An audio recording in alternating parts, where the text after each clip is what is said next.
tu consegue te comunicar, tu consegue. Isso já é uma situação assim também que atrai muitos brasileiros, né? Mas voltando lá, Thiago, então eu faço o meu visto, tenho lógico uma verba para poder ir, tenho a minha mala, à vontade, quero trabalhar, mas o meu português lá, eu consigo me comunicar normal com eles ou dá uma... Cara, assim, tu consegue te comunicar. Tu consegue te comunicar porque é a mesma língua, mas é totalmente diferente. É totalmente diferente. Só que, diferentemente dos Estados Unidos, por exemplo, que é uma língua totalmente diferente, se tu chega lá nos Estados Unidos, tu não consegue te comunicar. É só por gesto. Então, tu chega lá em Portugal, tu sente bastante a diferença, sim. Mas, como eu falei, tu consegue... Cara, fala um pouquinho mais devagar. O português ele vai falar. Assim, nessa calma, é uma pessoa que vai te atender, né?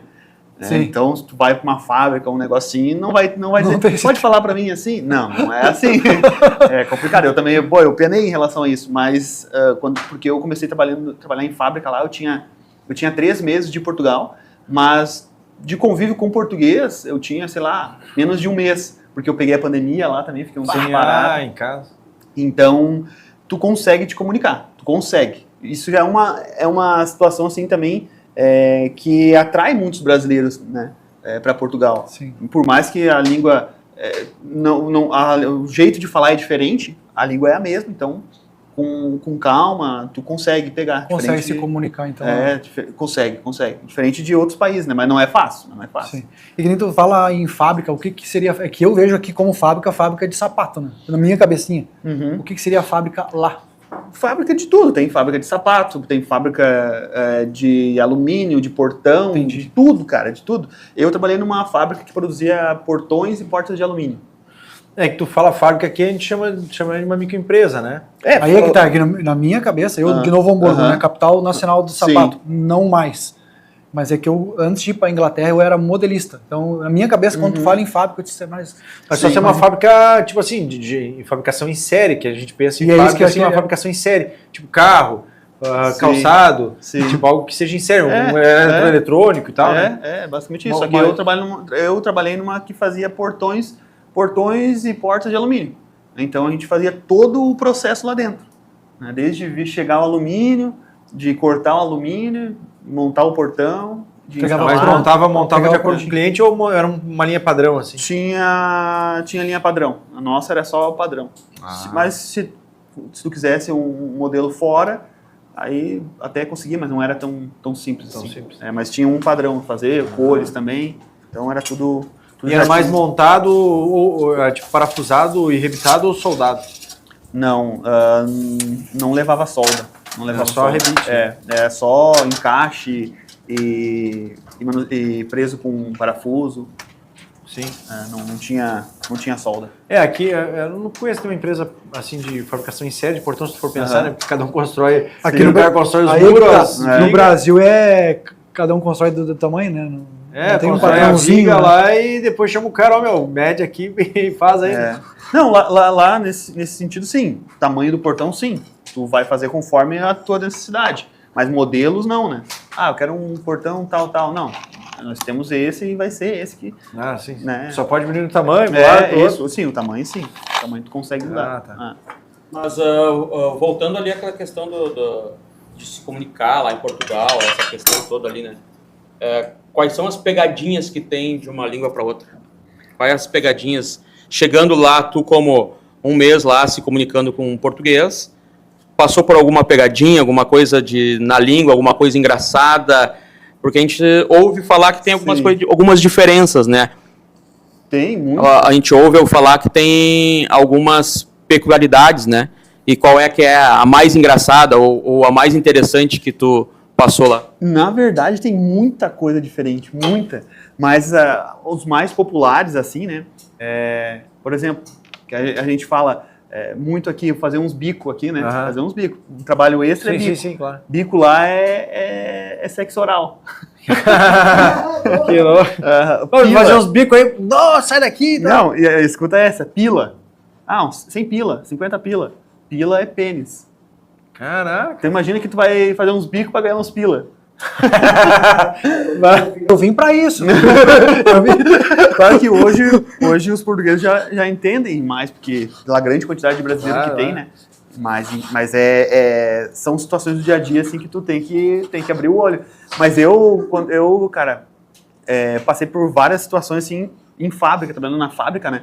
Porque cada setor tem as suas gírias específicas, vamos dizer assim. Então, na área da indústria lá, o nosso estilete é X-ato. X-ato. Agora, eu vou te perguntar, o que tu chuta em dizer o que é esferovite? Esferovite. Caneta? Não, isopor. Esfero, é que eu pensei em caneta por causa da ponta esferográfica. Isopor. E aí, imagina, eu com uma semana de trabalho, como eu falei, né, não tinha muito contato com português, e aí então eu tava no meio da produção lá, um monte de máquina, barulhão, tava fazendo um negócio ali, pendurando umas peças, e o meu colega português estava uns 10 metros de mim, e ele começou a gritar, escadote, escadote, escadote, escadote. E eu, o quê? E ele, escadote, escadote, escadote, escadote. E eu, meu Deus, o que foi, cara? Depois de um tempo eu fui raciocinar, fui olhar pro lado, vi que tinha uma escadinha pequenininha do meu lado. O cara tava pedindo a escadinha pra eu levar a escada pra ele. O cara quase me socou, né, meu? Então, são gírias que tu só vai aprendendo no dia a dia. Então, isso... E tu tentou imitar o sotaque deles ou não? Tu fala o teu português normal daqui, só com as palavras deles lá, ou tu tenta imitar o sotaque? Não, cara, eu tento falar um português do Brasil, né? Porque pra eles, nós falamos brasileiro, não falamos português, nós falamos brasileiro. Mas é até uma situação, assim, até de deboche, assim, né, entre os brasileiros, o brasileiro que quer falar o sotaque deles, fica até engraçado, chato, assim, né? Quer fazer o sotaque do português, tu vê que é forçado, sim, assim, sim. Né? Mas não tem porquê ter o sotaque deles, porque é a mesma língua. Né? Então, se for olhar um exemplo, quem gosta de futebol, olha os treinadores de Portugal que estão aqui, eles falam do jeito deles. Até o mais conhecido, o Abel Braga, do Palmeiras, o outro que era do Corinthians, o Jorge Jesus, eles falam do jeito deles, um sotaque deles. Mas algumas gírias eu já falo, porque tantas vezes que eles falam que eu pego. Tem, por exemplo, eles usam lá o foda-se. Foda-se, caralho, puta que pariu. Isso aí pra eles é uma coisa normal. O foda-se pra eles é como se fosse o bá pro gaúcho. Então, eu caí ali, tropecei, foda-se. Eu ganhei na Mega Sena, foda-se. Né? Igual o gaúcho. Gaúcho usa o bá, só muda a entonação, né? Sim. Mas é o bá pra tudo. Então, isso aí eu já falo. É o bá pra tristeza e o bá pra alegria. Exatamente. Exato. Então, essas gírias assim... isso eu já tô a falar... Não, daí eu já forcei. Não, mas eu, tipo assim... Tô a falar daí eu já tô a falar português de Portugal. Mas porque assim, aqui no Brasil, tu também deve lembrar que, tipo, o cara saiu daqui pro Nordeste, morou lá, sei lá, 2, 3 anos, voltar de lá com sotaques meio estranho, né? Exatamente. Daí vai da pessoa, né, que força e tal. Mas eu acho assim, o sotaque tu consegue manter. Agora, algumas gírias tu vai, até que nem, por exemplo, a minha esposa também. Minha esposa tenta cuidar muito, assim, do foda-se, sabe? Aí as pessoas mais educadas, vamos dizer assim, elas falam o fogo, em vez de ser foda-se, fogo. Fogo, em vez de ser foda-se, é fogo. Então tu tem que cuidar, porque as pessoas toda hora estão falando, sabe? Então tu acaba entrando naquilo ali meio que Mas sabe, eu mudei isso aí também, assim, que nem eu falo muito caracas, para não falar outro palavrão. Verdade. Exatamente, é basicamente isso. Eu também utilizei essa tática também, assim, para não precisar... Porque, cara, essa expressão, que na verdade as palavras elas definem só 10% da informação, né? A tua expressão, o teu... enfim, o jeito que tu fala as coisas é realmente que nem assim, o Pierre tá entrando na sala. Pierre tá entrando na sala.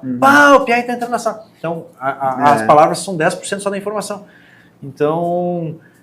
o cara precisa utilizar um jargão desse aí. Exato. Eu comecei a utilizar o caracas, né? Pra não precisar falar um palavrão, até por causa das crianças. Também. O cara também se policiar, né?